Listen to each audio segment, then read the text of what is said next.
ಇಲ್ಲಿ ಟ್ಯಾಂಕಲ್ಲಿ ಈಗ ನೋಡ್ತಾ ಇದ್ದೀರಲ್ಲ, ಇದೇ ವೆಟ್ ಕೇಕ್ ಅಂತ ಹೇಳ್ಬಿಟ್ಟು ಇದನ್ನು ಫಸ್ಟ್ಗೆ ಯಾರು ಯೂಸ್ ಮಾಡ್ತಾ ಇರಲಿಲ್ವಂತೆ.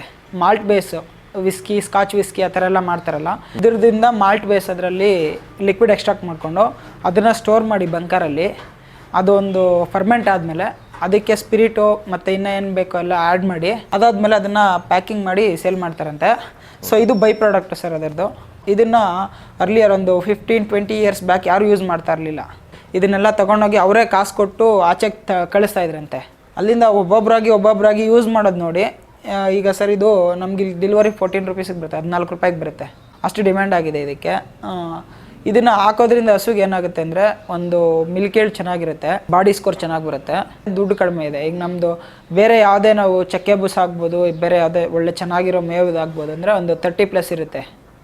ಇದು ಒಂದು 14 ರೂಪಾಯಿ ಅಂದರೆ 15 ರೂಪಾಯಿ ಅಂದ್ರೂ ಅರ್ಧಕ್ಕರ್ಧ ಸೇವ್ ಆಗುತ್ತೆ. ಇದರಲ್ಲಿ 50% ಸೇವ್ ಆಗುತ್ತೆ.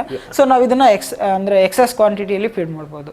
ನಾನು ಇದನ್ನಾದರೆ 5 kg ಕೊಡ್ತೀನಿ ಸರ್. ನಾನೀಗ ಅಂಗಡಿಯಿಂದ ರವೆ ಬೂಸ ತಂದೆ ಇಲ್ಲ ಚಕ್ಕೆ ಬೂಸ ತಂದೆ ಅಂದರೆ ನಾನು ಅದು 1 kg 2 kg ಆ ಥರ ಒಂದು ರೆಸ್ಟ್ರಿಕ್ಟೆಡ್ ಆಗಿ ನಾನು ಫೀಡ್ ಮಾಡಬೇಕಾಗುತ್ತೆ.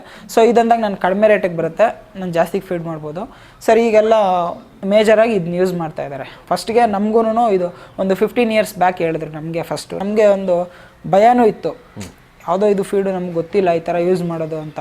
12 ವರ್ಷದಿಂದ ಯೂಸ್ ಮಾಡ್ತಾ ಇದೀವಿ ಇದನ್ನು.